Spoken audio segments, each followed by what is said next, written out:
Number 1. Hoyuji Temple.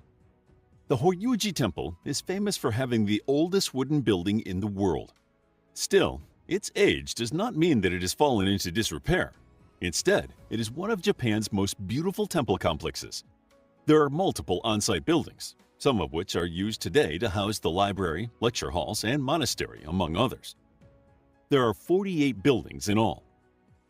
The complex dates back to Prince Shotoku, who ruled from 594 to 622 CE during the Asuka period.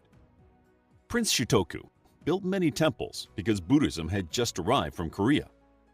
This new religion sparked interest and controversy, especially among some rulers.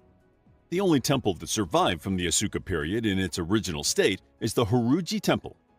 Some sources say that the prince built the temple to fulfill Emperor Yomei vows, taken just before his death, and the temple was completed around 607 CE, making it one of the earliest Buddhist temples in Japan. However, the Hoyuji Temple has seen its share of